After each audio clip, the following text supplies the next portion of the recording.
Sports. Here we are, ladies and gentlemen. Thank you. Welcome to the show. It's Punchlines. I'm Frank Nicotero, longtime comedian, lifelong sports fan. Ladies and gentlemen, it's October.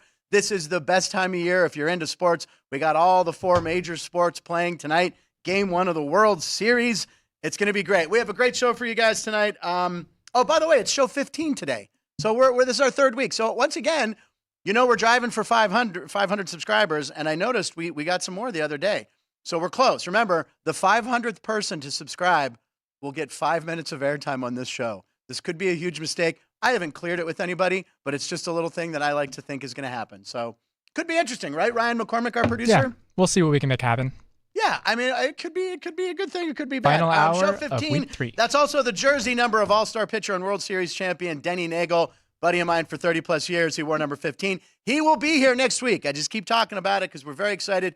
Denny will be here Monday, Tuesday, Wednesday, live in studio. He's flying in just to be on the show, and he's bringing some friends with him. Marty Cordova, local boy, AL Rookie of the Year in 95. Greg Vaughn's going to be here, and we believe Tom Glavine is going to video in. So big baseball next week. We're going to be talking baseball. Talking baseball. Oh, boy, Terry Cashman. Remember that song? I know our guy. You don't know Talking Baseball. Nope. Talking Willie and the... Okay, he's too young. Over my head. Like I'm saying, he's here now, but you'll meet him in a second. Dodgers play-by-play man Tim Neverett, who I listened to hundreds of times doing Pirate games, and he was there for those 3 magical seasons that we may never have again in Pittsburgh. That we call them magical seasons, just being in the wild card game, and that was magic for us Pirate fans. It's been tough. And also, the return of Kevin Belinkoff. Kevin will be the first ever 2-timer. Kevin, congratulations. I don't know, do we have a special prize or anything for Kevin being the first return guest? We'll see what we can whip up. That's just true. We'll see what we can whip up. We'll see. He's got some winners for the weekend. Kevin's been on fire. So he's got some winners for the weekend, which reminds me of the Loverboy song. Everybody wants some winners for the weekend. And you remember Loverboy. Have you ever heard of Loverboy, Ryan? Yes. You have. Could you name another Loverboy song? No, I couldn't. Okay. Loving every minute of it? No? Okay. Nope. All right, Ryan. I wanted to welcome Ryan into the show, as we always do, but also I wanted to wish him, because he's a local. Happy Nevada Day. Today's Nevada Day. Thank you. I was not aware Even though I don't have the day off. You don't get the day off? No. You would like the day off, though, wouldn't you? Maybe. To go watch the hockey game. Yeah, there's a bit. Now, they play a matinee game every year on the state. I didn't know. It's the last Friday of every October. Yeah, so I didn't know what this was. So it's a legal halt. Why are we working today? Shouldn't we? We should have the day off. Well, we've got a show to do. We've got a show to do, damn it. We've got to entertain people and have Kevin give them some winners. We're going to talk sports. We're going to talk gambling. Yeah, it commemorates the state's October 31st, 1864 admission to the Union. The first known observance of Nevada Day, originally known as Admission Day, was by the Pacific Coast Pioneer Society in the 1870s. Nevada legislature established it as a state holiday in 1933. It was originally observed on Halloween. Probably not a great idea. I mean, why combine the holidays? Or a great idea. Right? So you get candy, you get the day off. The whole day off for candy. And you dress up as your favorite Nevada person, right? You could dress up more or less. Yeah. An old mobster, or you could dress up as Elvis. A cocktail server. You could dress up as Elvis. You could do Elvis. So see, I went the sort or a NASCAR driver, whatever. Yeah, Elvis. There you go.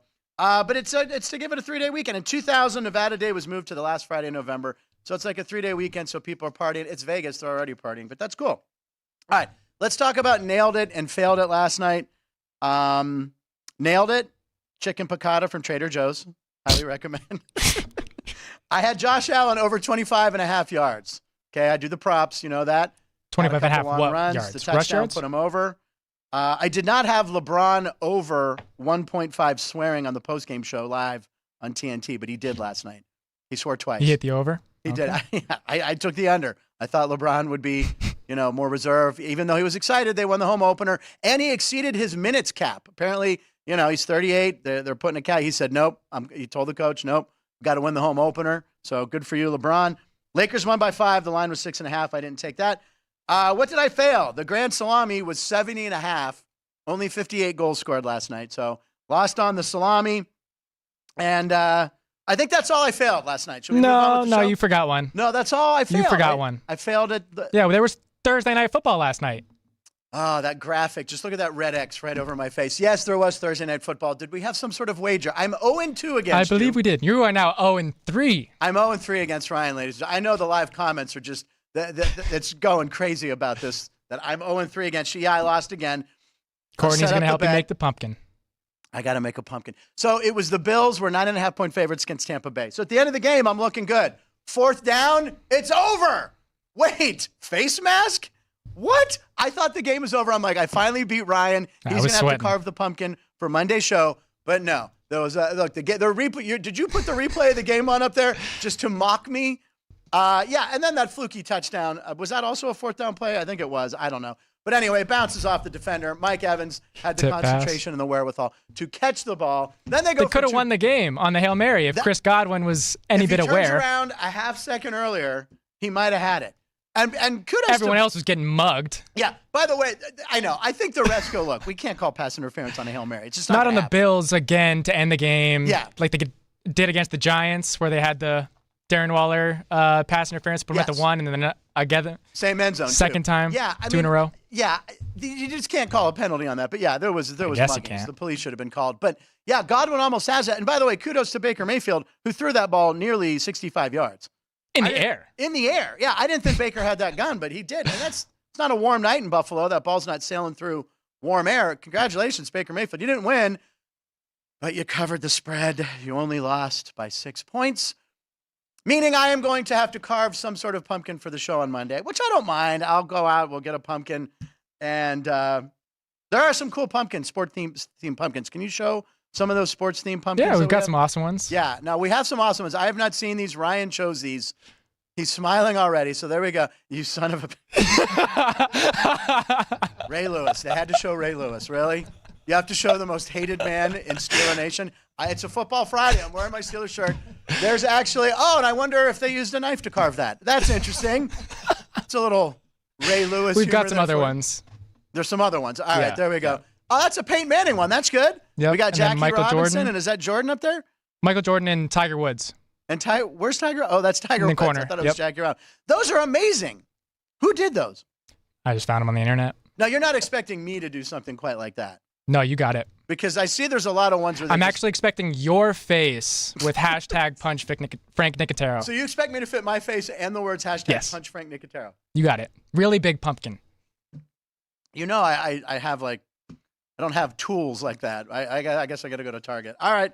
Well, I'll do my best. And by the way, the pumpkin will be here on Monday's show, and we're going to leave it there until it rots because I looked this up. According to the website Kitchen Insanity, a carved pumpkin will last 3 to 10 days, usually around a week.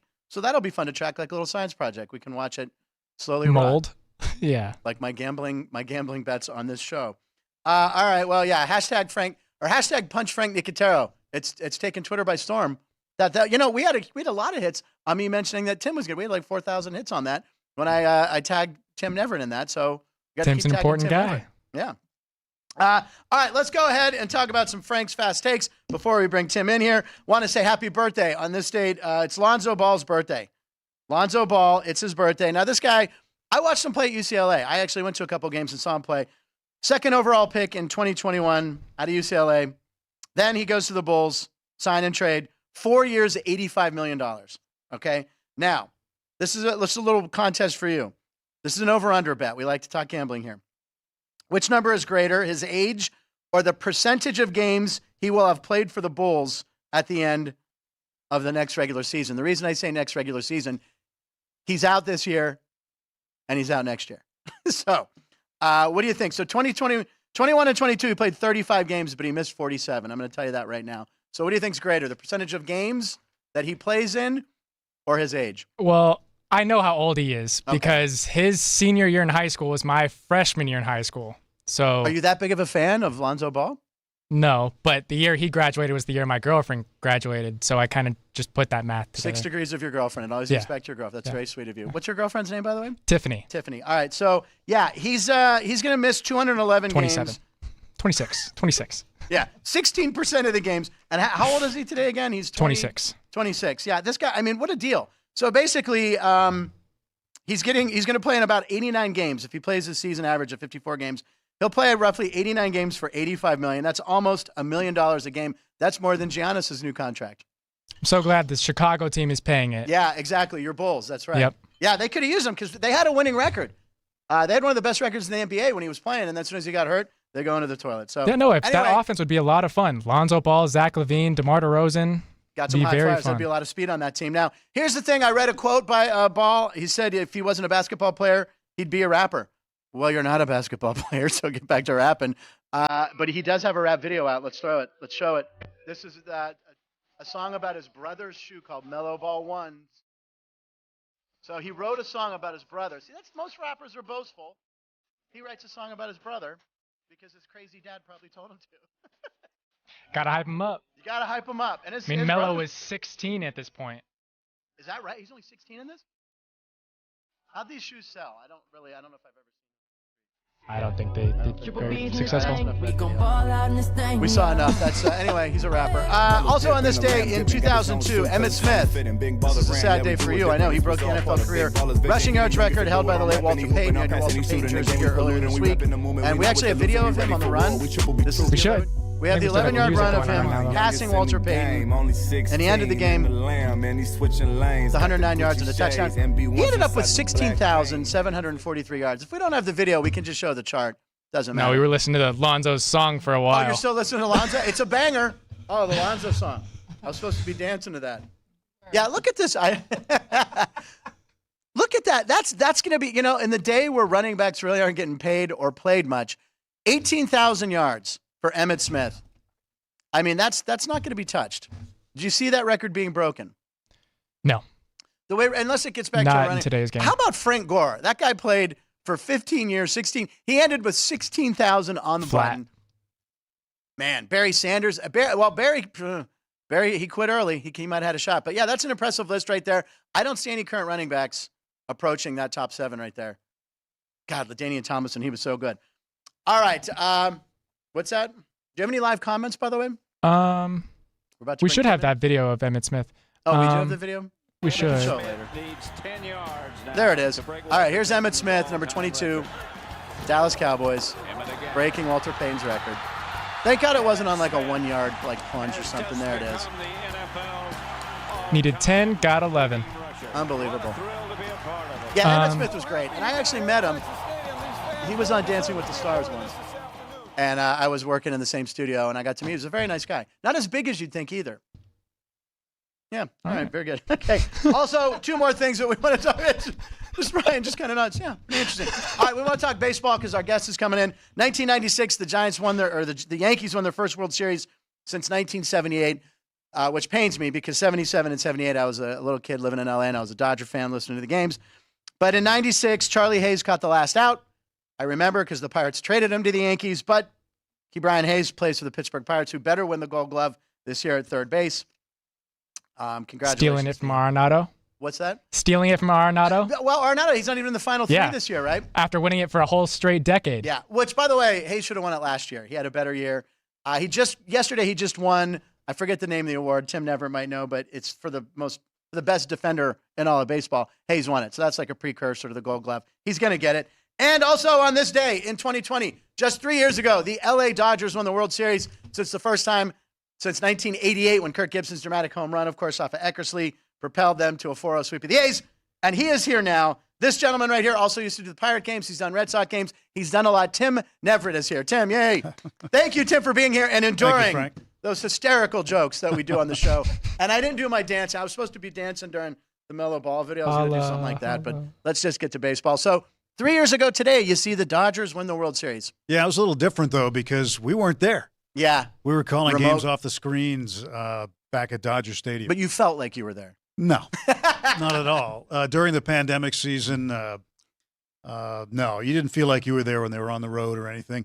And it was weird at Dodger Stadium at night because, we're calling them in the booth. They moved us over from the radio side. They moved us over to a luxury suite so we could spread out. When we did TV, we were just in the regular TV booth, exactly 5 feet 11 inches away from each other to social distance. That's 1 inch short, I believe. Yeah, I guess we were shorter than that. Believe me.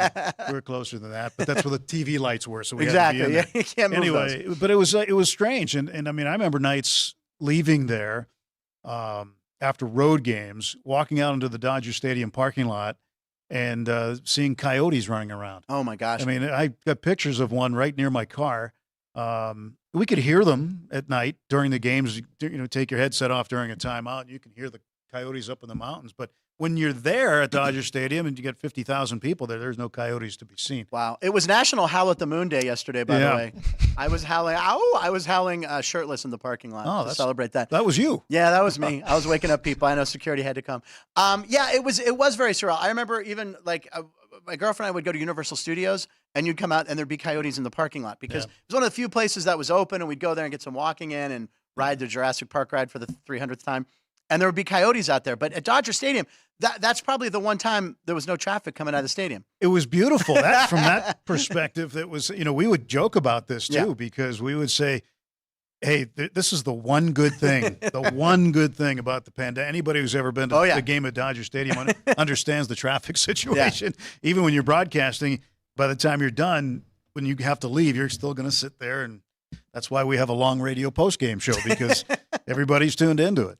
But it was different. It was really, really different. When the Dodgers were home that year, we had an award-winning and I want to say an Academy or Emmy award-winning audio producer that put together the track. So there would be crowd noise. Yeah. And you would hear certain chants in the background, like "Let's go Dodgers." That's amazing. And, it was really, really well done. You had all the cardboard cutouts down there that people bought for charity. So you had something in the stands. When we looked at it from the backside, looking at the field, all we saw were white cardboard. It looked like a row of tombstones, all the way around. But it was just very, very different. A very, very different season. But culminating in a World Series, and there's a lot of people like to say, "Well, it wasn't a real season." Well, it was a real season. It was a real season. It was a real season for everybody else. Yeah. And Mickey there were Mouse. some major challenges that made it even harder to get through because, you had to be tested all the time. You had to abide by all kinds of restrictions. I could go up and down the list, but it was so different in a lot of ways that it was much more challenging. And we came back for a full season in 2021. We still had some restrictions for a while, but it was way easier because of the routine you get into on a daily basis going to the ballpark. And no coyotes. Not too many. No. Now, the thing is, you talked about you guys had like an Emmy-winning sound guy mixing "Let's Go Dodgers." Dodgers do things right.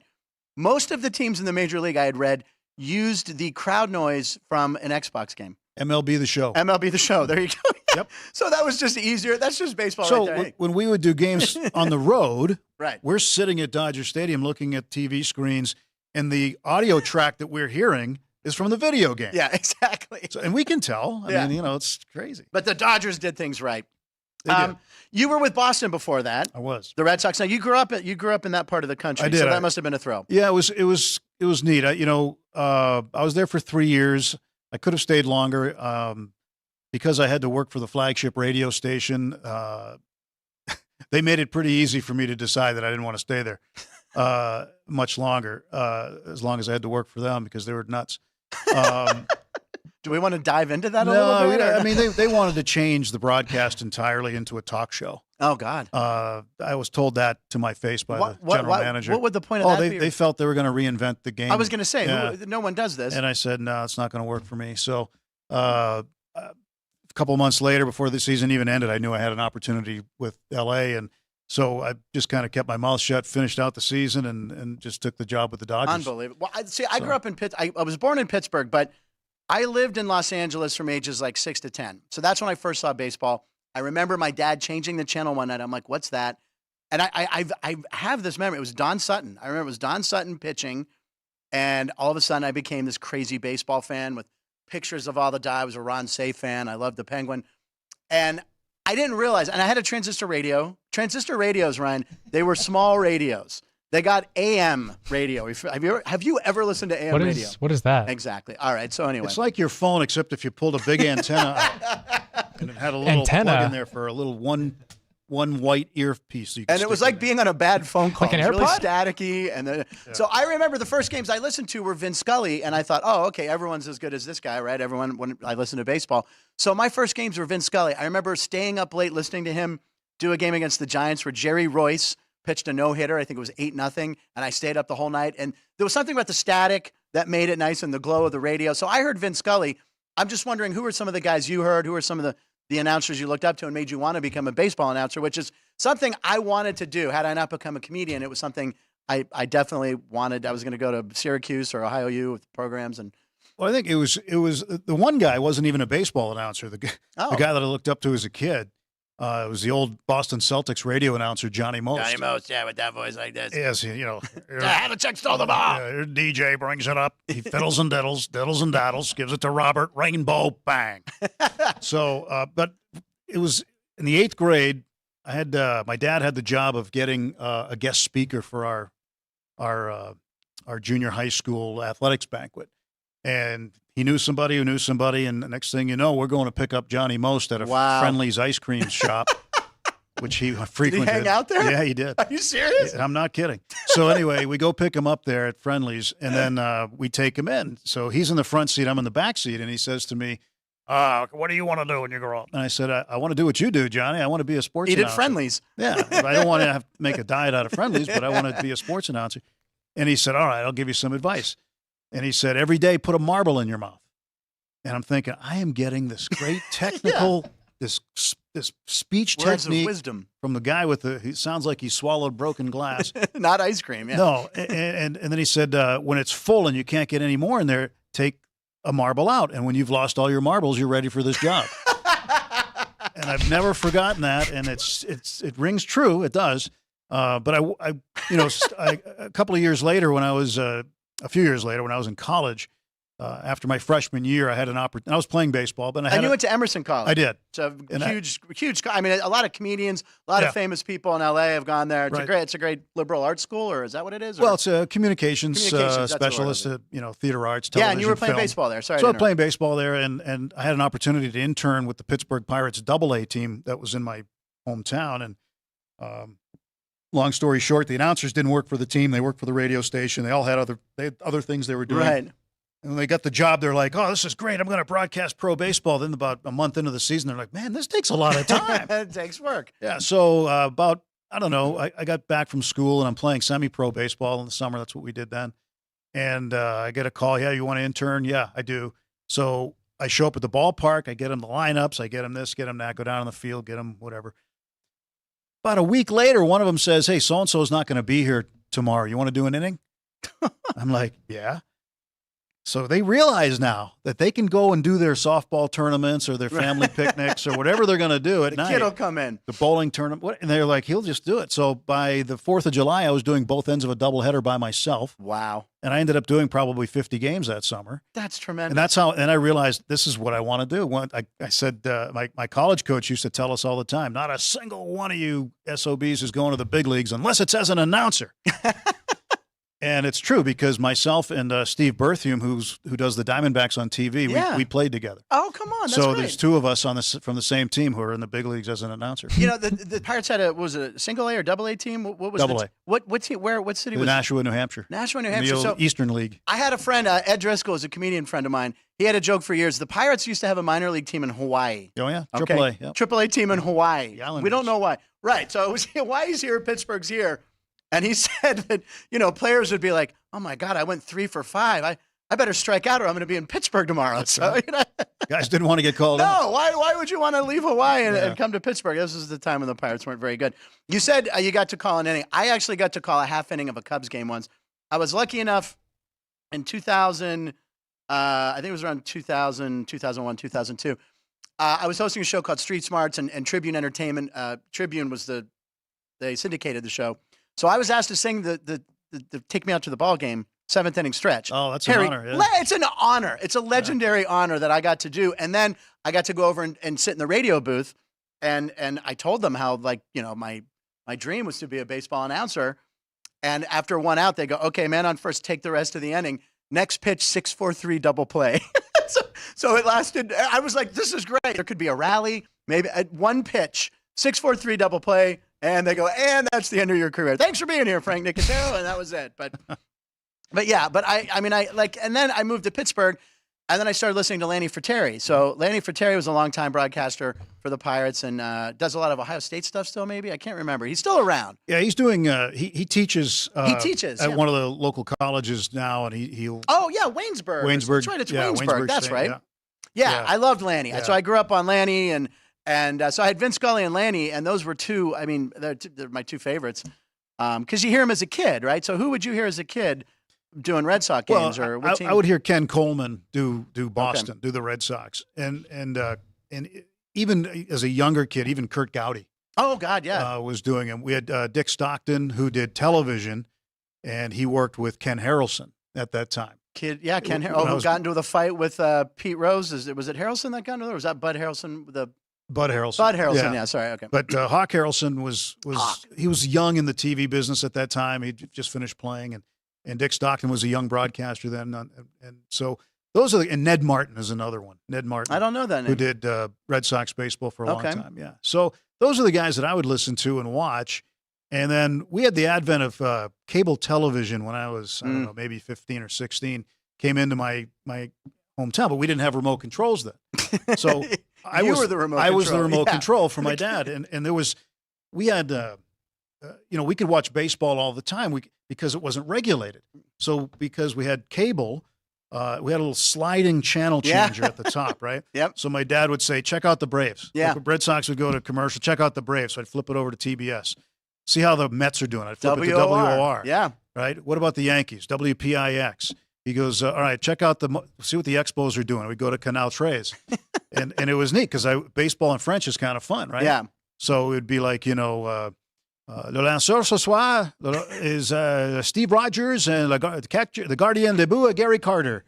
And it's Umbal Duprise or Warren Cromartie. Warren Cromartie. And so you'd listen to baseball in French. Yeah.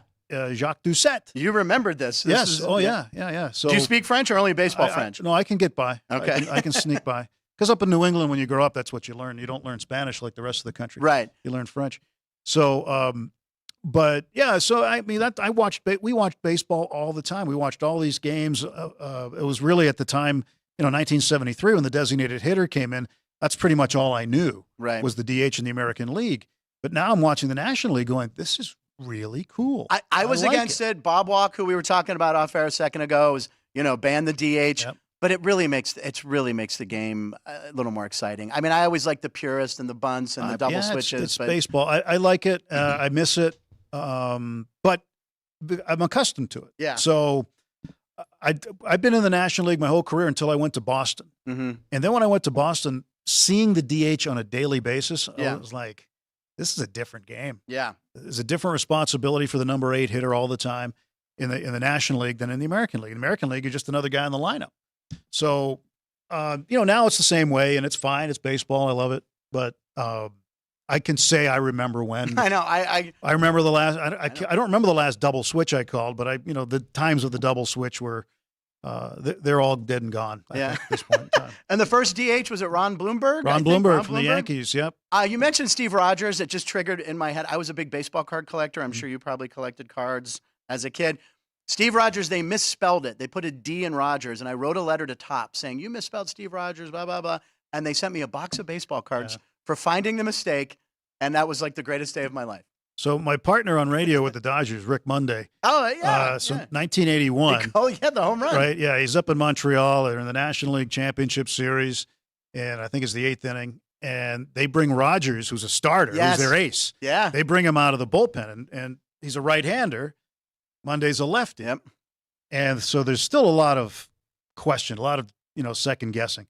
So Rick hits the home run. The Dodgers win. They win the pennant and go to the World Series.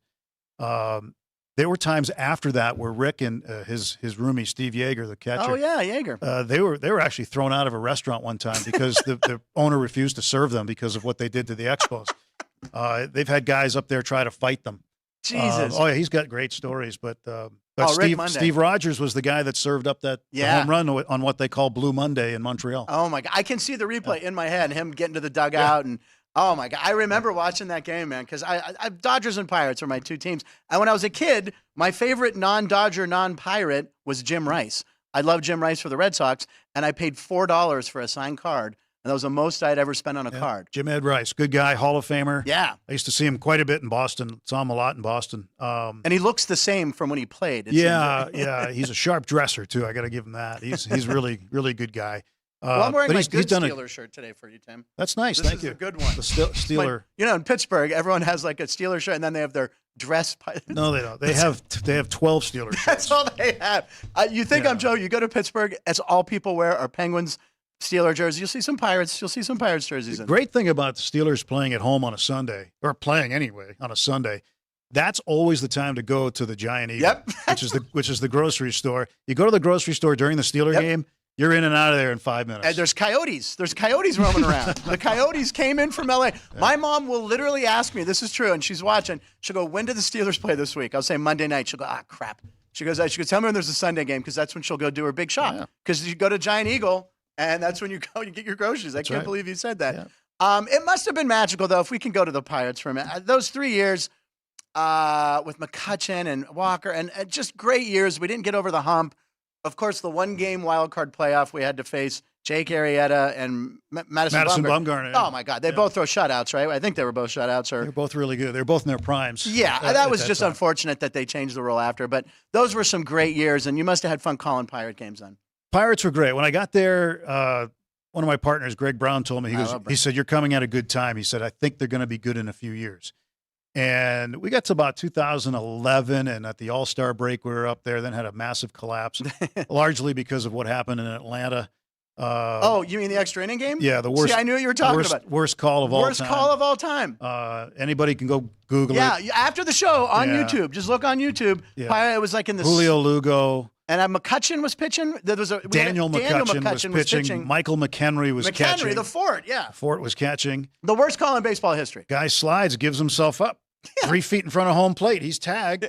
Jerry Meals, the home plate umpire, goes, it's the bottom of the 19th. He's out. It's unbelievable. No, he called him safe. Yeah, he called him safe. And then the game ended. They walk off that way, and I thought Clint Hurdle had a stroke. Yeah. Who was managing that. And that was downhill from that year. It was downhill because the pitching staff never recovered. We didn't have enough to backfill. Yeah. But 2012, same thing. Get there for the All-Star break. Things are going well. Then you collapse in August. 13 was different, though. 13 was our best shot. 2013, playing the Reds in the wild card game, October 1st, 2013 was, I remember Ron Darling saying on the TV broadcast when they showed a panning shot of PNC Park, everybody's in black, and they are loud. Oh. And that is the loudest I've ever been in a ballpark, was that particular night. And he said, this is what was it, 20 some odd years? He goes, this is what since 79. A couple of decades of losing sounds like. And he was right. And, people ask me, what kind of atmosphere was that? And I say, okay, well, I've been fortunate enough to broadcast a number of Olympic games. Yeah. And one of the loudest arenas I was ever in was in Athens in 2004 when I was doing men's basketball between the USA and Greece. Yeah. The home team. Yeah. 20,000 people. 19,990 of them are from Greece. And it's crazy. It is nuts. PNC Park was louder than that. Are you serious? Because I saw you called the Olympics, and that in itself is amazing. It was louder than that. It was. I wasn't there. I almost flew in for it, but tickets were crazy. And I watched it from Los Angeles. I had chills. I jumped in my pool afterwards with a bottle of champagne. I was so excited. But when Cueto dropped the ball, that was the moment. So Cueto drops the ball. The next year, let's fast forward to 2014 opening series. We open in St. Louis, I think. And the hotel elevators in the place in St. Louis at the Westin are really slow. They're really slow. So standing there, and I'm standing there with Francisco Liriano and who's the other guy we had? Not Johnny Cueto's buddy. Am I drawing a blank? Francisco, you said Liriano. No, I was with Liriano and another pitcher. Okay. who's really close with Cueto. And we're just talking. And I say, hey, you know Johnny really well. He goes, yeah. And I said, well, why did he drop the ball? Right. He goes, he's breaking in a new glove. And I said, in the wild card game? He's breaking in a new. He goes, that's what he told me. I said, that's a bunch of crap. That is. And he goes, no, that's what he told me. That's the story that I got. I'm pitching the biggest game of my career. Let's break it in. And I'm like, I can't wait for tomorrow's game. Yeah. Did you tell the story? Yeah. Yeah. And I think when I think of the pitcher's name, you'll know who he is. I have to know who it is, but. Anyway, so that was the behind-the-scenes story there. But 14 was good. But, playing the Giants got the second wild card thing. Madison Bumgarner was his absolute best. Unbelievable. And he was his absolute best that night. We couldn't get anything going. And then in 15, Jake Arrieta, this is when Twitter started to really go, and he says, bring it on. Yeah, I remember. And everybody came out, and they were all fired up, and he brought it on himself. Shut us down. He was really good, and the Cubs went nothing. on, and they advanced. But in 13, when we went to the division series against the Cardinals, yeah, had them up against the ropes in Game 4. Should have won Game 4. Charlie Morton pitched against Michael Wacha. They both pitched the games of their lives, especially Wacha. We should have won that one because Adam Wainwright was lying in wait. I know. For Game 5 back in St. Louis. The nemesis. And he hadn't lost at home all year. Ugh. So dominates the Pirates. Just owned the Pirates. Yeah, he owned the Pirates. And then we had a decision to make because A.J. Burnett, was he going to start or not? Because his ERA in St. Louis, if you look it up, go to Baseball Reference right now. Look at his ERA in St. Louis. It's over 12. Jeez. And Garrett Cole was a rookie and pitching well. Yeah. And so Clint Hurdle made the difficult decision to go with Garrett Cole rather than put A.J. Burnett in a chance where he wasn't going to, probably not going to succeed because he hadn't. Yeah. And every time we were down there during the season and he would pitch, he just got lit up. Damn. For whatever reason. He was really good most of the time, but St. Louis was a problem, so they went with Garrett Cole, and Cole against Wainwright. They win, and we go home. Wainwright retired this past season. Thank God. I was so tired. Every time he pitched against the Pirates, it was like, okay, this is going to be a 4-hit shutout. He's going to go 8 innings, give up 1 run. He just dominated. Yeah, he knew how to pitch. He knew how to pitch. And even it was neat to. I hate the Cardinals. I'm not a fan of the Cardinals, but they gave him a plate appearance, right? And he got to end his career batting, but he just killed the Pirates. All right, let's quickly talk about the World Series, if you don't mind, real quick. You got the Diamondbacks. You got the Texas Rangers. Who do you think's going to win this series? Tell you what, I wouldn't count the Diamondbacks out, and I would not have said that a month ago. I know, right? Who would have? We played the Diamondbacks a lot this year. In April, boy, they played really well. I think they took 3 or 4 in Arizona against us in April. And I'm like, man, these guys are really good. They got some good young players. And that Alec Thomas guy, he struggled during the year. He got sent to AAA. I was over here in Vegas in Summerlin watching him play over there for Reno. Yeah. This year. He was playing for Reno this year. And now look what he's doing for the Diamondbacks in the postseason. So those are the kind of players you can see up there when you go up to a game. I know. I got But to anyway, do it. so Corbin Carroll is really good. He's just Unbelievable. fallen into his own. And I know Torey Lovello very well. He was the bench coach in Boston when I was there. Jeff Bannister, the bench coach, he was with me in Pittsburgh. He's a lifelong Pirate. He and I were texting 2 days ago about just congratulating on finally getting to one after 38 years in baseball. He'd never been to one. Yeah, lifer. But so these people they've got some really good players. Christian Walker is a Dodger nemesis. He's done really, really well. And Ketel Marte is playing great right now. He's hot. He's been inconsistent during the regular season, but he's playing great. I wouldn't count them out. Although the Texas Rangers, I think, if Max Scherzer is right, he is really going to be, I think, the difference because Arizona's got 2 guys. Brandon Pfaadt has turned into a pretty strong third option. The rookie, he pitched against us in August in Arizona, and I thought he did okay. He was all right. I mean, he wasn't what we're seeing now. Yeah. But from what I saw out of their bullpen, Kevin Ginkel, his slider is as nasty as I have ever seen. It's like a wiffle ball going up there. It's disgusting. Yeah, these guys. And there's always that. Well, they're so young, they don't realize how big the moment is, and I don't. They just. I'm rooting for the Rangers. I always root for the National League. I always have. My dad liked the Texas Rangers because he loved Westerns and stuff. So, and Richie Zisk and Al Oliver and those Baby Blues, I had those cards. So I guess I'll root for them. Do you have any comments or anything? Bob Dell had a question for you. He wanted to know what the worst career advice you ever got was. The worst career advice. He's a broadcaster himself, Bob Dell. The worst career advice. Well, I got to think about that. The marble story is close to good and bad. That was good. I didn't actually go try it, by the way. In case you were wondering, I didn't try it. I would think the worst career advice I got was from the general manager of a radio station in my hometown. Okay. Who told me that sports is going nowhere for you, and we need you on our sales staff to sell newspaper ads. And you're really making a big mistake. You're making a young person's mistake in deciding to go into sports broadcasting. You need to be a salesman. Well, on that note, we're glad that you didn't take that advice. So am I. And you stuck with broadcasting. You can listen to Tim next year doing Dodger games. He's going to be watching the World Series, and you think the winner is? I think Texas has probably more than the Diamondbacks. You got to wonder when, when Cinderella finds whatever the pumpkin the or term is, whatever it is. Pumpkins. It's all about pumpkins on the show today. I think Texas has more, but you never know. This is baseball, and now with the expanded playoff, it's more of a tournament than anything else. The baby snakes, man. You never know. Right now, tonight's game, Rangers are minus 165 here at the South Point. Make sure you come down, place a bet here at the South Point. We got some fun prop bets. It's going to be a good series, and next week we got Denny Nagel coming in live to take the chair where Tim is. We're going to take a break, and coming up after this, we have some weekend winners from Kevin Belinkoff. Tim, quite a thrill for having you here. Thank you so much. Thanks for having me. Appreciate it. We'll be right back.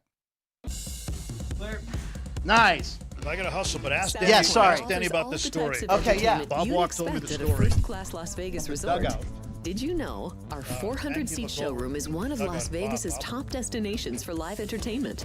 Enjoy live performances by classic Vegas entertainers, bands, and today's hottest comedians, plus a rock and dance floor. You can also enjoy live entertainment at the Grand View Lounge, where you'll feel all the vibes of old Las Vegas. Enjoy the music, and if you love to laugh, don't miss The Dirty at 12:30, our very own free comedy show. Every Friday night at 12:30 a.m. in the Grand View Lounge. The Dirty is 100% free, so arrive early. Go to southpointcasino.com or call the box office at 77136 for today's performances at the showroom and the Grand View Lounge. When you're ready for your favorite cocktail, stop in and unwind at one of our 7 specialty lounges. There's a bar around every corner, because you're in Vegas, baby. South Point Casino has plenty of attractions for the whole family. Catch a movie. Our 16-screen movie theater includes 2 XD Extreme screens for the ultimate in viewing, sound, and luxury. After the show, treat the family to a variety of treats at our old-fashioned ice cream parlor, Kate's Corner. We scoop up a variety of creamy concoctions, including smoothies, hand-dipped cones, milkshakes, malts, sodas, and sundaes. At Kate's, there's something for everyone. And if you've still got time to spare, our bowling center might be right up your alley. Voted Best of Las Vegas, it's a great place for friends and family fun. 64 lanes, a pro shop, snack bar, and arcade. And while the kids are bowling, you can play slots and sip on a drink in the Alley Cat Lounge while overlooking the lanes. For our more serious and professional bowlers, the South Point is also home to a separate tournament bowling plaza.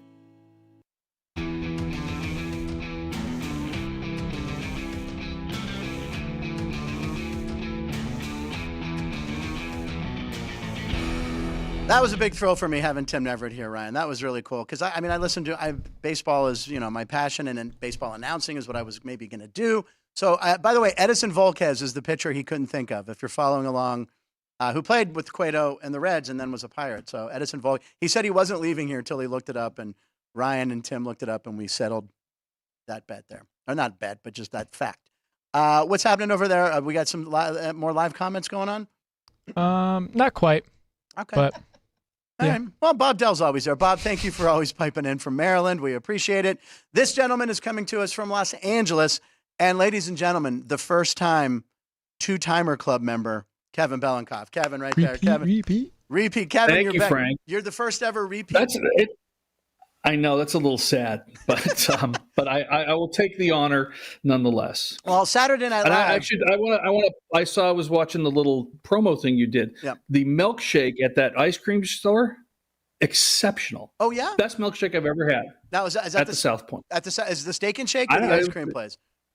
Yeah, it's ice cream place. What's the ice cream place near the called? front. Yeah, it's right near the front, next to the Starbucks. Yeah. Yeah. All right. Well, I got to get milkshake I've ever had. Kate's Corner? Yeah, Kate's Corner. Okay. Well, Kate's Corner. Kate's Corner, right here next to the Starbucks. It's right by the entrance to the South Point, where you should come down to place some bets because Kevin's going to give you a couple winners. Come down here and get a milkshake. What flavor did you get?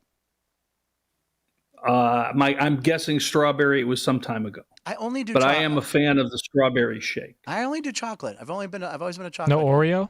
No, I don't know. See, remember we were talking about how I don't like cake and ice cream together? No mixed. I just want something smooth. I don't mix. So just chocolate. If I go to a restaurant or an ice cream place, I get chocolate. If I go to a Mexican restaurant, I'm getting the chicken burrito.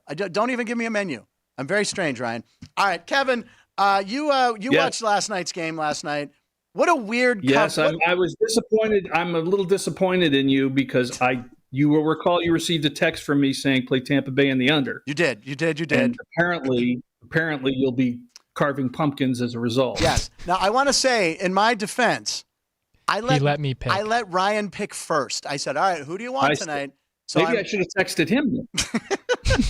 No, I didn't. I didn't even love the game last night. I'm just giving you a hard time. It was a tough game. I did have Tampa in a pick'em league plus 8.5, so I'm good there. So I covered that. All right. So I did. What really bugs me is that this new you're down by 14, you score a touchdown, and then you go for 2 nonsense. I don't know. I know it's the analytics. Yeah. It's the biggest bunch of garbage ever. Yeah. Kick the extra point. Yes. You need another touchdown anyway, and then go if you want to. Exactly. I was very surprised. Yeah, really because if you don't get the 2-point conversion, then game's up. Well, then you're supposed to score and then get the 2-point conversion, and then you got to play overtime. Yeah. So kick the extra point. Pray, maybe you'll get the ball back and score. Yeah, exactly. And Godwin almost caught that Hail Mary. We were talking about it earlier. I mean, if he turns around a second sooner, he might catch that ball. I mean, that would have been exciting because then the over would have hit. I would have won some money. And even if they don't, then Buffalo. We're just lost outright. Yeah, which by the way, I wanted Buffalo to lose technically because it would help the Steelers come playoff seeding. Because I'm already thinking of the playoffs. Speaking of the Pittsburgh Steelers, since I am wearing my favorite Steelers shirt, and they are playing Jacksonville, and they are home underdogs, 2.5 points at home right now. And I know you like this game. Always a good home underdog. I mean, if you look at since Tomlin took over, the team sometimes it's good, sometimes it's not so good, but they've always been a solid home underdog. But here's a stat I found that'll really open your eyes. Jacksonville was in London a couple weeks, right? Came back. They were on the road last week. In their second consecutive road game, they've covered just twice in the last 13 times, 2-11 against the number. So I'll play against Jacksonville, grab the home dog with the Steelers, and go that way. Yeah, I like that. And I like the under in that game too. I like that game to stay under. It's a really low number, and I'm a little cautious with those because I know the lines are coming down. We talked about that the first time I was here. Yes. About how they're lowering the totals. But Pittsburgh's as a non-division home dog has gone under in 8 of their last 9. They go under at home pretty consistently. So even though the number is low, I would lean toward the under in that spot. So that total is kind of moved around here. Thank you. It's open 41.5, went down to 40.5, then to 41, 41.5, 42, 41, and sitting at 41. Wow, sitting at 41. Yeah, I like it at 41. Yeah. You know, anything over 40, I'd say. But again, Steelers under at home is always a very solid way to look. Yeah, and the way they've been playing, they've been eking out these victories. It's been Sean, who also works on the show and other producers. It's been tough to watch these games, but they find a way to win. And they have 3 straight home games. And the schedule, it's Jacksonville, then Tennessee on Thursday night, which I didn't realize was a Thursday night game until I saw the promo for it.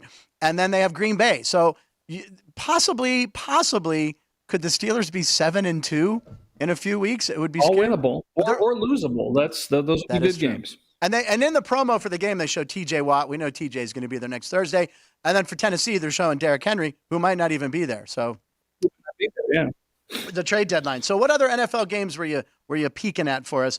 And by the way, Kevin, your record a couple weeks ago when you were here was exceptional. So we got to make sure we write these bets down. Yeah, but last week it was not good. But you weren't on the show last week. You've got good weeks and bad weeks. I'm coming off a really bad week. That means you're due. All right. You want to look at Tennessee, Atlanta? Sure. I like Tennessee in this spot. They are 8-1-1 in what I call closely lined games, which is plus or minus 3. Anytime the line is 3 or less, that's a game you can win. And so in those tightly contested games, they do okay. And in the same situation, in a closely lined game, Atlanta just 0-6 against the number. And they're in a situation where they're in their second straight road game. That's a spot where they only go 3-12 against the number. So we'll play against the Atlanta Falcons, go with Tennessee. Yeah, Atlanta's a tough team to figure out. I mean, they really are. You know what? Most of the teams in the NFL, there's no great team. Yeah. And there's a couple really lousy ones. Yeah. But everybody can beat anybody. So that's why I look at things like scoring patterns and scheduling and things that are likely to affect a team that's not a great team. And there really isn't a great team, I don't think. There really isn't. Any given Sunday, that's why they named the movie. Ryan, that's right. Now Ryan is a Chicago Bears fan. And it's been a rough haul. I didn't realize you have the Sunday night game in LA against the Chargers. Two teams that have disappointed fans big time right there. How do you feel about that game, Ryan? We'll ask Ryan first as a Bears fan. Well, Justin Fields is out, so it's Tyson Bagent again. Is this a bad thing? They play with a little more fire with Bagent, you think, or no? So my thing is, I think the coaching staff does not want to game plan with Justin Fields. They don't want to see him succeed because he wasn't their pick. And now that Tyson Bagent is an undrafted free agent signing, they can run whatever they want to make him look good, make the offense look good, make them look smart because he can do the checkdowns, do whatever they need him to do, and not game plan to having an athlete as your quarterback. Wow. And this is your own personal thoughts here. I like it, though. It makes sense, though. Ryan is a conspiracy theorist. What do you think about the JFK assassination? He talks about the grass. He I talk to Kyrie in my spare time. Kyrie. Yeah. He's a flat earther. Kyrie Irving. I think he's come out and flipped that side now. Realized Kyrie Irving. All right. Do you have a feel on that game? You want a good number for the You want a good number for the Charger game? Yeah. Because see, the Chargers they just find a way to lose. You talk about bad coaching. It's quite incredible. So the thought of laying 8.5 points with them is difficult. But they're coming off back-to-back straight-up losses. That's a situation where they're 5-1 against the number. And Chicago, coming off a win of any kind, has dropped the last 5. And off a big win, they've dropped the last 6. So again, looking at scoring patterns and scheduling and things like that, I'll swallow hard and lay the 8.5 points with the Chargers. So Bears down. Bear down. Bears down. Now, I think of course, Ryan's conspiracy theory could trump any of this. So keep an eye on that. Did Oswald act alone, Ryan? In your opinion? No. No, he definitely did. Now, you want to talk about conspiracy? I am a JFK conspiracy theorist because I have TikTok and there's way too much interesting stuff. There's some film besides the Zapruder film that this woman has that just came out. Have you seen this woman at a camera? And there's some footage from like the bridge. There's more JFK. I digress. JFK. All right, let's get off conspiracy theories. Sorry about that. Have a whole separate show. It's a whole show we're going to do some other time. Instead of punchlines, we'll do that. Any other NFL games that you're thinking about or using? And what's your what do you use? I know you're a numbers guy. Obviously, you have to be if you're doing this. Yeah, well, I've been doing this far too long, and so I keep a record of all these numbers and all these things, and then just update it on a weekly basis. And you'll find them out there. The internet's a good thing. It's also an opportunity to print just about any number. So yeah. I go back and when I can, I validate them in some sort of way because I have a record of the last 20 years worth of games, and it would be really easy if I was a computer genius and I could figure out a way to kind of do it that way, but I do it by hand primarily. Pen and pencil, yeah. And so you see numbers that kind of repeat themselves, and some teams maintain the same character. Pittsburgh's one of them. The Steelers have even when they're good or when they lose, their numbers sort of hold up. New England's like a different case. New England had numbers that were great for 10 years, and then someone left, and he took the numbers with him. Is it Voldemort? You can't say his name? Is it he who's remains? Well, I don't want to blame it on Belichick. That's all. Yeah, exactly. I know you're a big baseball guy. We had Tim Neverett here who does Dodger games. You're a giant Dodger fan. Well, we don't say Giant and Dodger together, but that's yes. like saying Giant Jets fan. I did it to Jeff Parles, who will be on Sports by the Book later today. I said Giant Jets fan, so I can't say Giant. Yeah, it's the hated ones. Now I'll tell you a quick story because you told about listening to Vince Scully. I was probably about 7 years old. I had a transistor radio that I had won on Truth or Consequences. Wait, how old were you? I laughed the hardest at the beginning of the show. For those of you, most people don't even know what that show is. Yeah. And I just kind of discovered the Dodgers, and I discovered Vince Scully, and I used to go to sleep every single night listening to Vince Scully call the Dodger games. This is exactly what I did. Yeah, I mean, I can see the radio that I had. We're not alone. There's a lot of people that tell that story, and people either say, "What's a transistor radio?" or or they say something similar. Yeah. No, it was an AM FM. The radio I had was AM FM. I had an AM FM with the turntable, and then this thing that went over it. Yeah, it was fancy. It was a great uncle passed away, and I got that. But that's what I listened to a lot of Vince Scully on. Yeah. Did you have something, Ryan? Transistor radios? No, not on transistor radios. Yes.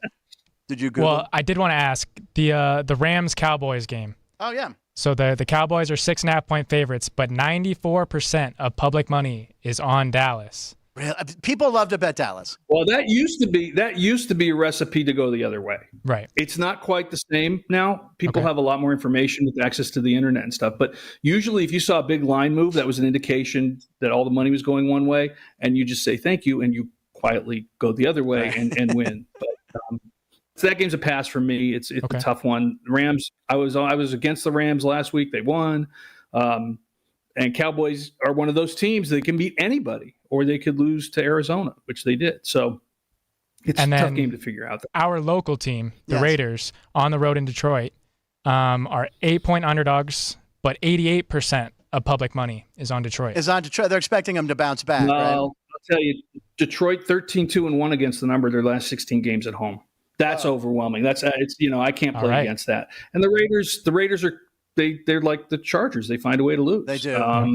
So it's a big number, and Detroit sort of showed last week they're not what they might have been, but I'll take a shot and lay the 8 points. But if we buy a point, if that, right now I saw it at 7, I saw it 7.5 at some points. If I can buy a point, I can get that under a touchdown. I like Detroit in that game.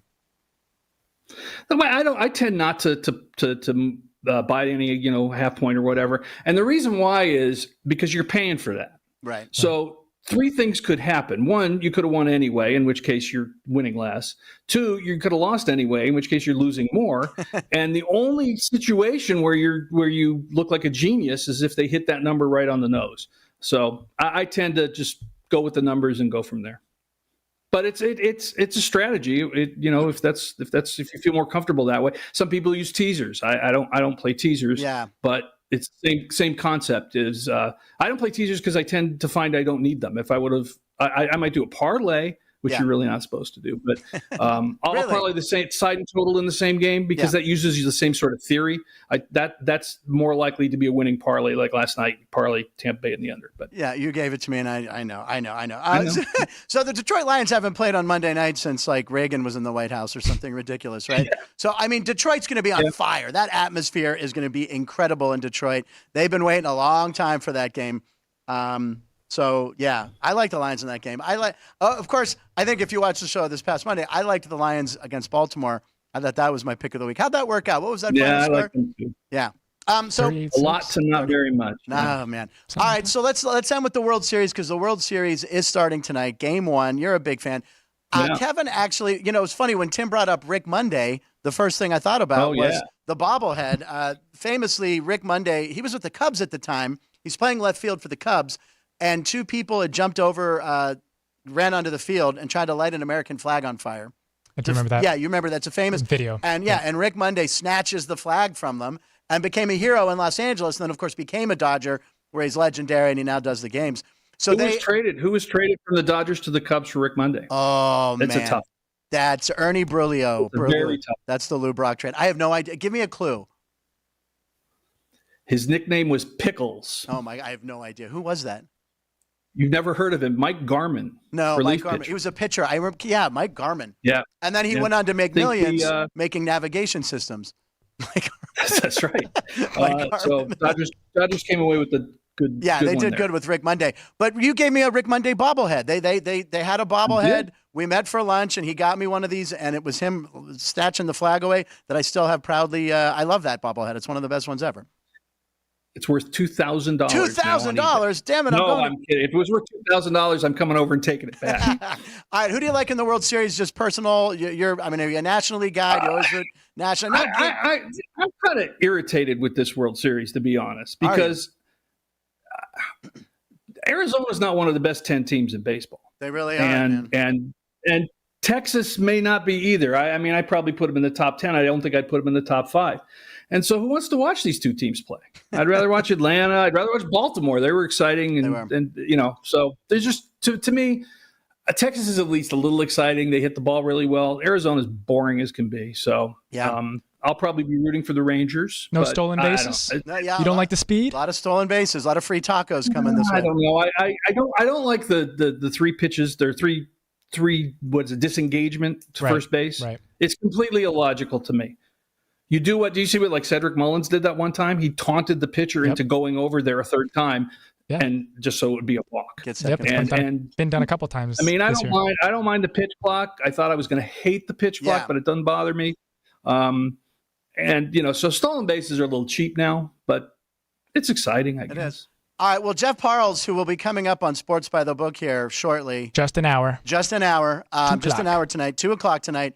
2 Jeff, hours. 2 hours show. 2 hours at starting 2 in an o'clock. hour. Yeah. Yep. I should learn the schedule here, shouldn't I? There's only 2 shows to memorize. I have a hard enough time with noon to 1 on my show. Jeff has called Arizona the worst baseball team ever in the World Series, and it's hard to argue with it. It used to be the '88 Dodgers. And I a lot of people that. said that was the Jeff. worst. I came back Yeah. and said the '88 Dodgers as well because Gibson was hurt, and they swept said the same When thing. you have Mickey Hatcher in your Mickey starting Hatcher, lineup, there's yes. a problem. I remember seeing Mickey Hatcher hit his first home run on a Dodger game. He was a rookie. He looked old anyway, even when he was a rookie, because I think he came up late. But he started and he got into the dugout, and you'd never seen a player more excited. So I always had a soft spot for Mickey Hatcher because the name's Mickey. But I remember him celebrating in the dugout, like, holy crap, I just hit a homer in the major leagues. All right, so World Series tonight. You got football all weekend. You got hockey. You got basketball. Everything's happening. Kevin, you liked the Steelers. You liked the under, correct? Yep.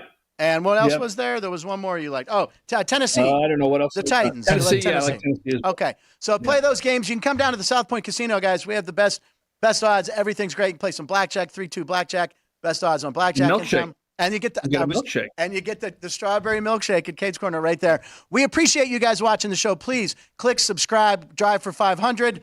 And we'll be back Monday with Denny Nagel. We got friends. Marty Cordova's going to be here. Tom Glavine. Big baseball week here. We're very excited for the World Series. So thank you for watching the show. Ryan, any closing words? Yeah, just stay here. YouTube channel, Sports by the Book in 1 hour. Subscribe and share. Come back and watch Sports by the Book. For the weekend, I'm Frank Nicotero. Punchlines, live in Nevada every show.